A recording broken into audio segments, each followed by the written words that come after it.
Now let's talk about the adaptive immune response. Now, the adaptive immune response involves specific types of cells, which are called B cells and T cells. Collectively, they're called lymphocytes.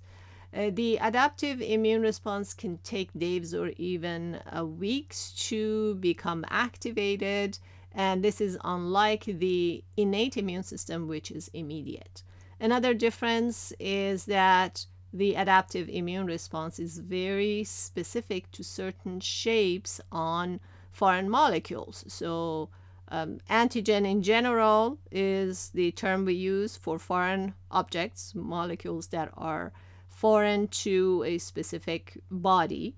Um, and the immune system reacts very specifically to certain shapes on these antigens. Kind of, if you remember, when we talked about enzymes, we said enzymes are very specific to their substrates.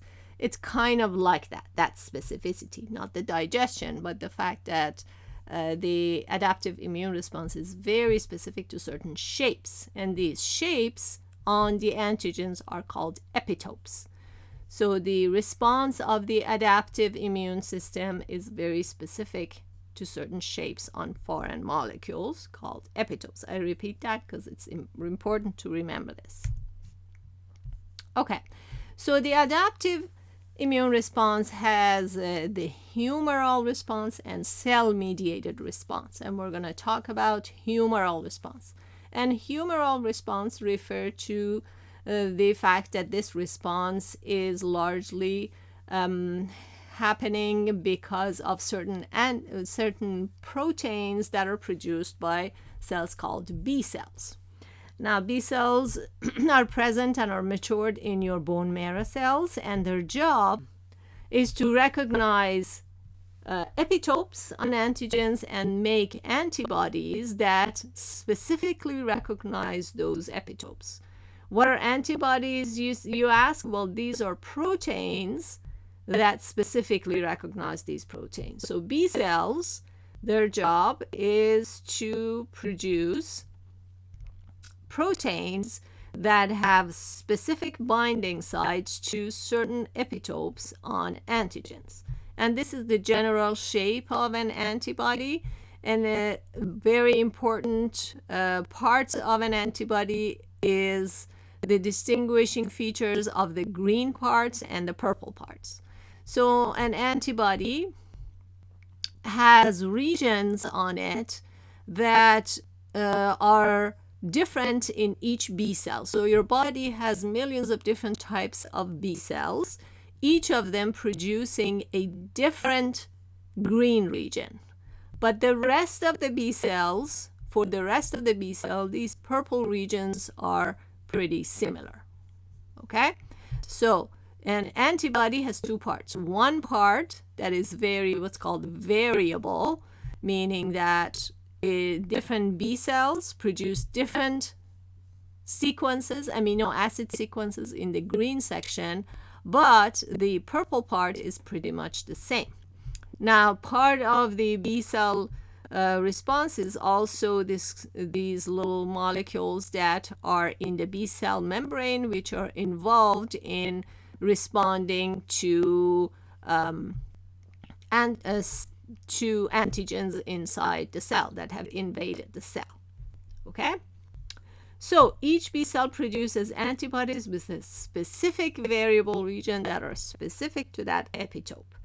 And B cells can produce antibodies that stay on the B cell membrane, or they can produce antibodies that are secreted and goes and distributed in our body.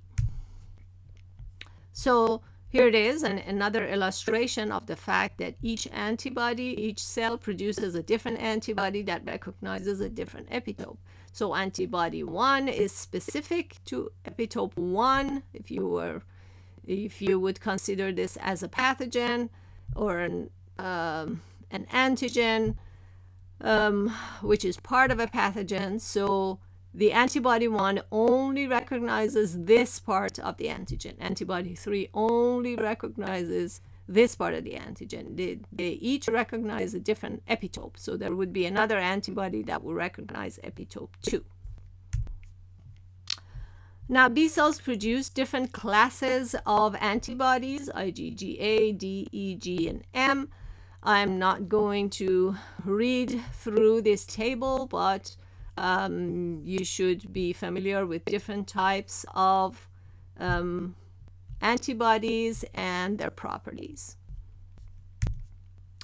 Okay, so what are the different things that antibodies do? First of all, one of the things they do is neutralization. Antibodies that are produced by B cells that can prevent a virus or toxic proteins from binding their target. So if a virus enters the body, usually viruses work by recognizing a molecule on the surface of a cell, binding to it and entering the cell. And toxic proteins, they just come in and kill the cells. So the molecules that are involved in this recognition and action are all proteins. They have epitopes. So these antibodies can recognize those specific epitopes on part of these molecules. And just by sheer competition, they can recognize them and neutralize them. They compete with them and kind of won't allow them to get to their target. Another function of antibodies is opsonization. When a pathogen is tagged by antibodies, it kind of makes it, imagine it's like putting balloons, attaching balloons to the antibody and say, hey, this antigen is here and come on and get it. So when the foreign organisms and pathogens are labeled, kind of decorated with these antibodies, macrophages recognize them and engulf them and get rid of them. Another thing that antibodies do, they activate a series of proteins called the complement. So what they do when they tag, basically this is tagging, when they're attached to an antigen, they say, hey, complement system, come, here's a pathogen, let's get rid of it. And the members of the complement system, they're going to come and in cooperation, they form a molecular complex that basically punches holes in the membrane of the pathogen. So speaking of the complement system, now I recognize that this is a very complex image. I do not expect you to remember all of these steps and all of these names, but remember these things that I'm pointing to right now. So what happens when a foreign organism is tagged by antibodies? This tagging recruits the complement system, and that sets into motion a whole bunch of cascade events that leads to two things happening. One is that one member of the complement system attracts phagocytes to the site of infection. Second, all these proteins involved in the complement system come together and form a channel which pokes holes on the membrane of the cell that needs to be destroyed. So, two things. As a result of antibody recognition of an antigen, the complement system is activated and they do two things. They attract phagocytes to the site of infection, and they all work together to form a membrane attack complex to poke holes in the membrane of the cell that is to be destroyed. So that's all you need to learn from this image. Okay, we talked about the humoral response of adaptive immune system. Let's talk about the cell-mediated response. And the cell-mediated response happens through T cells. The T cells mature in your thymus, and they produce a receptor on the surface that are made within the T cells because they're encoded in our DNA. And again, this is the adaptive immune system. These receptors are specific for specific epitopes on the antigens. But these antigens need to be shown to the T cell receptor in a silver platter, which we called the major histocompatibility complex. So here's the artist's representation of the T cell receptor. That's the protein on the T cells that helps it recognize epitopes and do something. So just like antibodies, it has a variable region and a constant region. This variable region produces an amino acid, which is different in different T cells. So in your body, you have millions of T cells, each of which express a different variable region. And this allows your body to have an arsenal of T cells that can recognize different pathogens. There are 3 different types of T cells. One is helper T cell, which we call CD4+. And basically CD4 is a molecule, in addition to the T cell receptor, is a molecule that is expressed on these T cells and is characteristic of them. That's why we call them a marker. Another class of T cells are cytotoxic T cells. They produce a protein that is characteristic of them called CD8. So there's CD8 positive T cells. And we have T regulatory cells. These are cells that kind of, after the immune reaction happens, and everything cleared up, it kind of calms the system down and say, okay, infection is over, you turn off, you turn off, you turn off. So we talked about the major histocompatibility complex. These are basically, as I mentioned, it's like that silver platter. They present antigens to our immune cells. So it's like you have this, it's box or silver platter on which antigens are presented on the surface of the cells, and we have 2 classes of them.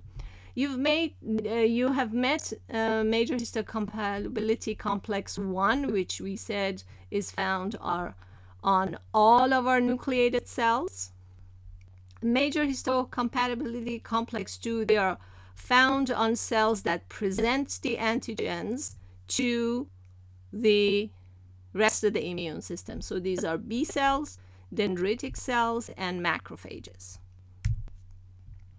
So how does an antigen presenting cell process an antigen to be presented into the MHC to a T cell? And I've shown 2 different types of antigen presenting cells. This is an example of a macrophage, and that's a B cell. So in a macrophages, remember we talked about those receptors on the surface of macrophages that generally recognize foreign agents, and then they engulf them and break them down into little pieces. They break down these parts of these molecules into little pieces, and then they take those little pieces and present it on the surface of the macrophages in the context of the major histocompatibility complex 2. So here's the silver platter. That's the antigen that is on the silver platter. With B cells, remember we said B cells are specific to specific epitopes. So B cells, because of the antibody that they're expressing on their surface, they recognize those specific epitopes, and then they pretty much do the same thing as what happens in macrophages. They internalize that foreign antigen, they break them up, and then they present the epitope on the surface, present the antigen with those epitopes on the silver platter, which is the major histocompatibility complex 2. So what happens when that, let's say, macrophage presents an antigen in the context of major histocompatibility complex 2 to the cells of the adaptive immune system? What happens when a CD4+ helper T cell binds to an antigen complex? Both the antigen presenting cell and the activated helper T cell produce cytokines.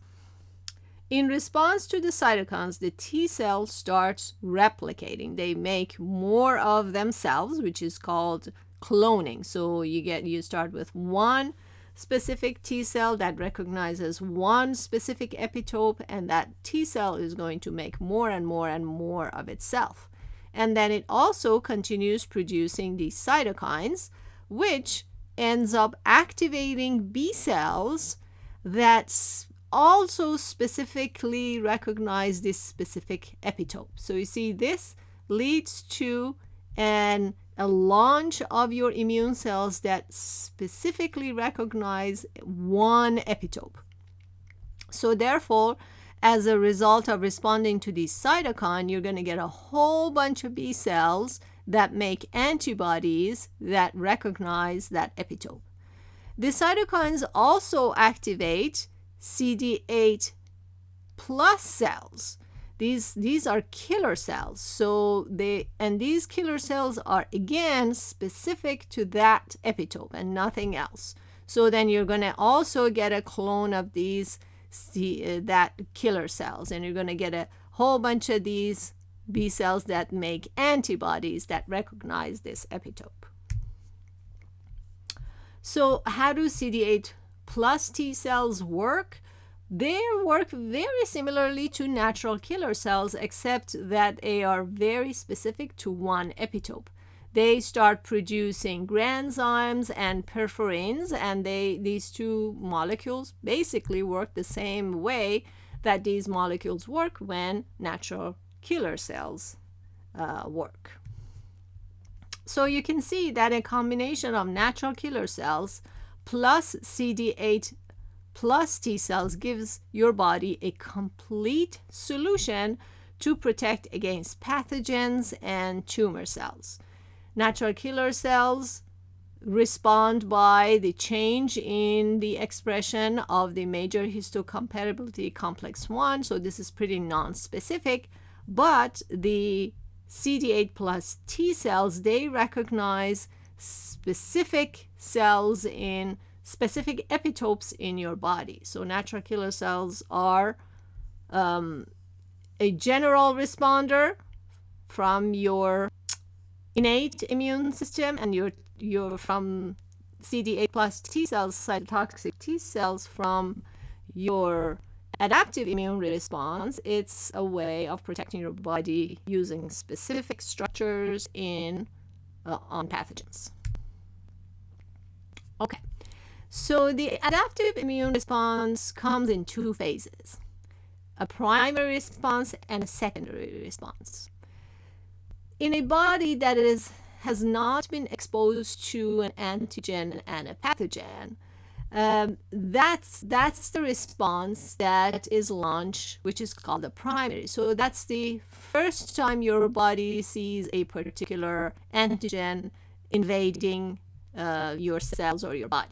Okay, so that response is kind of slower. It takes days or weeks for B and T cells to get upregulated and mount a full response. So it's not quite ready.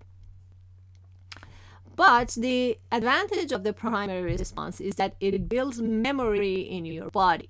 It kind of builds a disaster response system in your body. So the second time you come across this antigen, you are ready to deal with it. So the second time is a secondary response. That's a second exposure to a particular antigen and pathogen. But this time, you got those B cells and T cells that are memory cells that are held and stored in your body, ready for activation. So next time around you see that pathogen, you won't get as sick. And this is basically how vaccination works. Vaccination initiates the primary immune response. So vaccines only expose you to those harmless epitopes which will not make you sick. And using those epitopes, they help your body make memory B and T cells. So next time around you come across this pathogen, your body is ready. So let's talk about your immune system and the COVID-19 vaccines and COVID tests. Now, this is just a reminder of what the coronavirus looks like. And so this is the outer coat, that's the RNA. And these are the S proteins that allow the virus to recognize cells and enter into them. So these proteins on the surface of the virus are actually encoded in the mRNA of the virus. So when the mRNA gets into the virus, our cells make if you remember, coronavirus forms, it has a negative it has a negative sense RNA, meaning that it doesn't directly lead to, was it?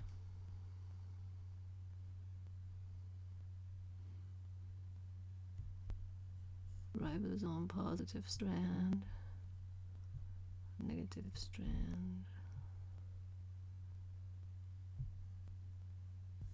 If you remember, the coronavirus has an RNA genome, and this RNA genome has sequence for all sorts of different proteins that this virus produces, like the virus RNA polymerase, the N protein, and then the M protein, and also the S protein that is present on the surface of the virus. So everything that the virus needs is all encoded in the ribosomal RNA genome. But scientists can take this RNA and actually they can just take that small piece of RNA that is required to make the S protein. So they can do that. They can synthesize that piece of RNA in the lab, which is how the promising Moderna messenger RNA vaccine works. What they do is that they synthesize this messenger RNA that doesn't have anything else from the virus but that gene that encodes the surface protein, and they put it into a lipid formulation and they inject it into the muscle. So this lipid formulation fuses with the membrane of the cells, and since this is messenger RNA, it's ready to be translated, the ribosome makes the viral protein. And this viral protein does not have this part of the S protein that sits in the membrane. It's only the outer part that is recognized by our immune system. So this protein is going to be expressed and secreted out of the cell to prime your immune system. Also, within the muscle cells, these proteins are degraded into little pieces and presented on the surface of the muscle cells in the context of the major histocompatibility complex 1. So what happens to these antigens that are released? They enter into our lymph nodes. In our lymphatic system, in our lymph nodes, these antigens are recognized by antigen-presenting cells. So they're taken in by antigen-presenting cells, broken down, and then presented on the surface of these antigen-presenting cells in the context of MHC2. So let's see what happens in those cases. In the case of the muscle cells, you activate CD8 plus T cells and then also B cells that recognize these specific epitopes. And then in the bottom here, the MHC2 presentation of the antigen activates the CD4 plus T helper cells. And this causes the cloning and storage of these memory cells in your body. So in case you are exposed to the COVID-19 later, you have the arsenal to protect you. Another form, there are many, I wanted to mention that there are many vaccines in development. I'm just showing you a couple of them just to show what are the different ways that they're made. So the Oxford vaccine, which is also a promising one, is made in the context of an adenovirus. And an adenovirus is a DNA virus. So scientists at Oxford have created a form of this virus that is unable to cause disease, but they have engineered the gene for the S protein. So they took the S protein gene from the coronavirus genome and added it, engineered it into the DNA of this adenovirus. And the same thing happens. So they inject this adenovirus into the muscle of the patient, and the body reacts very similar to what we described here.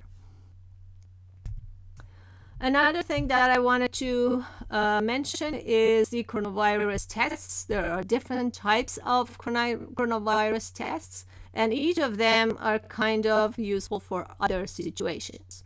There is a PCR-based test. You've met PCR before when we talked about biotechnology. The PCR can detect small amounts of viral genetic material, so a test can be positive long after a person stops being infectious. So this is very specific and very powerful in being able to recognize if someone has been infected for a long time. So if you look at this graph, this is time from symptom onset, that's 1 week before, and let's say the symptom starts here. So let's say what is the range of time in which a PCR test can detect, give you a positive result? Week before symptoms arrive and all the way to about 3 weeks or 4 weeks after. So this is a very wide range of usability. There is a rapid antigen test which detects the presence of viral proteins, can return positive results when a person is most infectious. So this rapid antigen test is only useful when the person is really showing an ability to really infect others.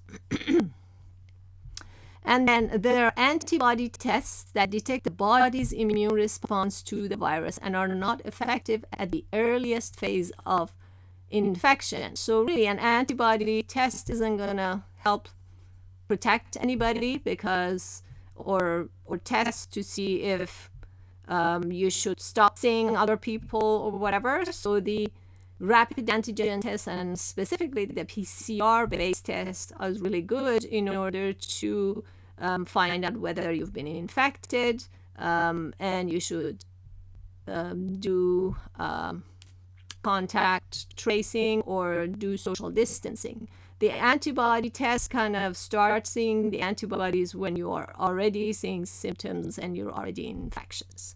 So I hope this helps. It helps make better sense of all these tests that are available. If you're interested in reading more, you can follow this link here that I've included in the slide.